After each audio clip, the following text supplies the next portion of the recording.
ఏంటంటే మన కాంగ్రెస్ అభ్యర్థి వల్దాస్ లక్ష్మి రెబల్ సింగ్ గారిని గెలిపించుకొని మనం మున్సిపల్ కౌన్సిల్కి పంపిస్తే ఇక్కడ ఉన్నటువంటి అభివృద్ధిలో ముఖ్యంగా మనకు రావాల్సిన మన చాలా బీద కుటుంబాలు ఉన్నాయి. ఇక్కడ ఇందిరమ్మ ఇళ్ల కోసం మేము ఉత్తమ్ కుమార్ రెడ్డి గారు మంత్రి గారి దగ్గరికి పోయి కూడా స్పెషల్ కోటా కింద తీసుకొచ్చి ఇక్కడ ఇందిరమ్మ ఇల్లు కంపల్సరీ మీకు ఇప్పిస్తామని హామీ మేము ఈ సభాముఖంగా మీకు తెలియపరుస్తున్నారు.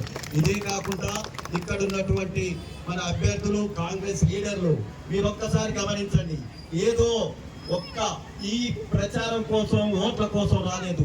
24 గంటలు అందుబాటులో ఉన్నటువంటి వ్యక్తులు ఇక్కడ ఉన్నటువంటి రెబల్ శ్రీ గారు ప్రతి ఒక్కళ్ళకు పేరు పేరులో కాదు, వరుస అమ్మ నాన్న మన అంతా కుటుంబాలు ఈ రోజు కాదు, మేము గత చిన్నప్పటి నుంచి వల్లాసు గంగయ్య గారింట్లో, దేవయ్య గారింట్లో, పిలబట్టి వైసయ్య గారింట్లో, మన కనుకు డానియల్ అన్న ఇంట్లో మేమంతా ఒక కుటుంబంలో పెరిగినాం.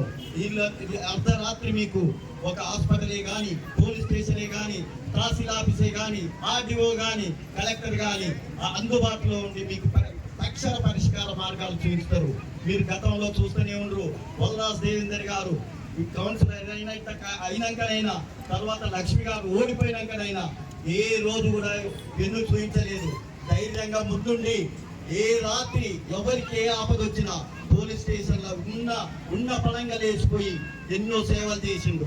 ఈ రోజు వరకు మీరు ఒక్కసారి హృదయపూర్వకంగా ఆలోచించండి. నా యొక్క చిన్న మనవి, ఒక హాస్పిటల్కు ఏ రాత్రి ఏ పగలు వచ్చిందా దేవేందర్ గారు ఇమ్మీడియట్లీ పోయి ప్రతి ఒక్కరు తన కుటుంబానికి ఎలా జరిగిందో దగ్గరుండి చేస్తారు. ఇప్పుడు మనకి కాక మనం లక్ష్మి గారిని కాక గెలిపించుకుంటే మన ఈ యొక్క ఇప్పుడు మన జనరల్ హాస్పిటల్ అది ఏరియా హాస్పిటల్ కాదు. హైదరాబాద్లో ఉన్నటువంటి ఉస్మానియా హాస్పిటల్, మన గాంధీ హాస్పిటల్కి ఉన్నటువంటి సౌకర్యాలు ఎన్ని ఉన్నాయో మనకు అన్ని ఉన్నాయి.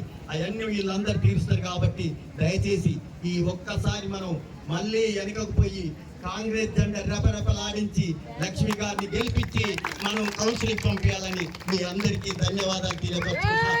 జై కాంగ్రెస్, జై